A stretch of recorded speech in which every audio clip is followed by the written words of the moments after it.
the attacks that have taken place in the last 24 hours, that this is going to be causing World War III. As I mentioned, Russia is now coming out and saying that they are summoning the U.S. ambassador to let them know that they will be holding the United States accountable for what is taking place, threatening the United States, saying you will be punished for what has unfolded on the beaches of Crimea in the last 24 hours. Now, also, this comes as we were told that Putin had just threatened U.S. territories. This came out from Russian news. And also, we've also seen that Russia has said that they are requesting a dialogue with the United States to discuss nuclear war and the next steps that could be unfolding here, seeing if there is any way to de-escalate the situation. Russia has also said they're considering changing their nuclear doctrine to change the escalate to de-escalate clause to preemptive attacks if they feel threatened.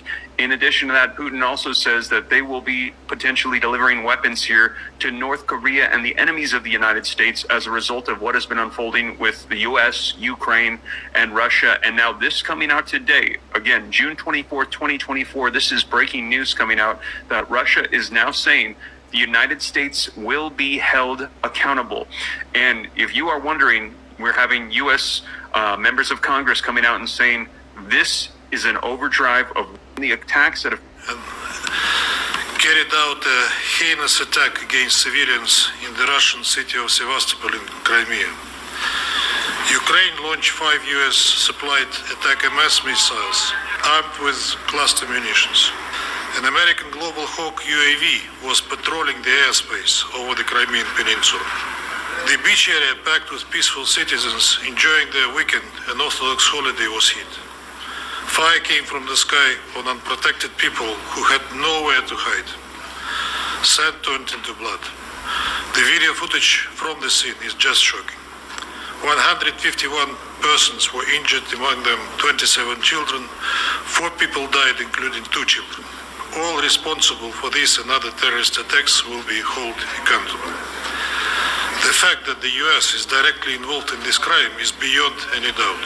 The lack of any meaningful response from the UN Secretariat that is supposed to stand against such obvious crimes and violations of international law is even more regretful. It is a clear example of double standards of the UN Secretariat, who is very eloquent on other occasions. The strike targeting civilians in Sevastopol will not go unanswered. There will be measures in response. The Russian Federation will continue to protect its people and its national security until no threat is posed by the neo-Nazi regime in Kiev that was breeded, raised and financed by the West. The recent actions by the West when they permitted Kiev to attack targets inside the Russian territory, their missions, their personnel, including military personnel, that is helping in directing Ukrainians in operating their weapon systems that they supply. These are steps that definitely lead to the escalation. We do not deliberately target any civilian infrastructure in Ukraine. Only that infrastructure that relates to the military-industrial complex of Ukraine. We do not bomb cities. We do not bomb civilians.